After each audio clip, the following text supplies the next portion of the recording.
ગામડાનો ધબકાર ચેનલના સૌ ખેડૂત મિત્રોને જય માતાજી. મિત્રો, આજે 23 માર્ચ જાણીતા વેધર એનાલિસ્ટ અશોકભાઈ પટેલની આગાહી એવી છે.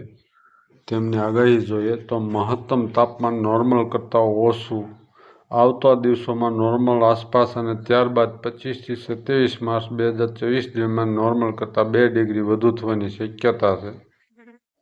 મુખ્ય મુદ્દાઓ વેધર અપડેટ. સૌરાષ્ટ્ર ગુજરાત અને કચ્છમાં ગરમીથી રાહત યથાવત છે. હાલ નોર્મલ મહત્તમ તાપમાન 37 થી 38 ડિગ્રી વિશે ગણાય. જોકે મોટા ભાગોના કેન્દ્રોમાં મહત્તમ તાપમાન નોર્મલ કરતાં 1 થી 2 ડિગ્રી ઓછું નોંધાયું છે. બે દિવસમાં મહત્તમ તાપમાન નોર્મલ તરફ વધી ત્યારબાદ 25 થી 27 માર્ચ 2024 દરમિયાન નોર્મલ કરતાં આશરે 2 ડિગ્રી વધુ થવાની શક્યતા છે. 28 થી 29 માર્ચ દરમિયાન મહત્તમ તાપમાનમાં ફરીથી 1 થી 2 ડિગ્રી ઘટાડો થવાની શક્યતા છે. સાથે બપોર સાંજમાં ભેજનો વધારો થશે. માર્ચના છેલ્લા દિવસોમાં સૌરાષ્ટ્ર ગુજરાત અને કચ્છમાં છૂટાછવાયા માવઠાની શક્યતા છે. ECM અને નોબાર્ડ GFS વરસાદના નકશા દ્વારા પરિસ્થિતિ પર નજર રાખવામાં આવશે. 22 માર્ચ 2024 નોંધપાત્ર મહત્તમ તાપમાન રાજકોટમાં 37 ડિગ્રી નોર્મલ કરતાં 1 ડિગ્રી ઓછું, અમદાવાદમાં 34 ડિગ્રી નોર્મલ કરતાં 1.2 ડિગ્રી ઓછું, વડોદરામાં 35.8 ડિગ્રી નોર્મલ કરતાં 2 ડિગ્રી ઓછું, ડીસામાં 35.3 ડિગ્રી નોર્મલ કરતાં 1 ડિગ્રી ઓછું, ગાંધીનગરમાં 35.4 નોર્મલ કરતાં 3 ડિગ્રી ઓછું. સૌરાષ્ટ્ર ગુજરાત અને કચ્છ માટે આગાહી સમયગાળો 23 થી 30 માર્ચ.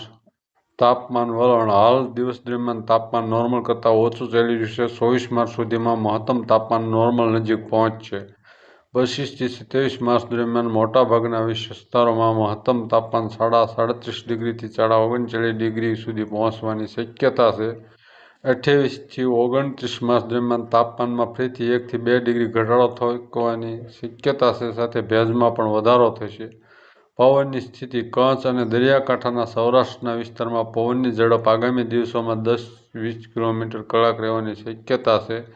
સમગ્ર વિસ્તારમાં 27 થી 28 માર્ચ આસપાસ પવનની ઝડપ વધી 15 થી 25 કિલોમીટર કલાક થઈ શકે છે અને ઝાટકાના પવનો 35 કિલોમીટર કલાક સુધી પહોંચી શકે છે. માવઠાની શક્યતા.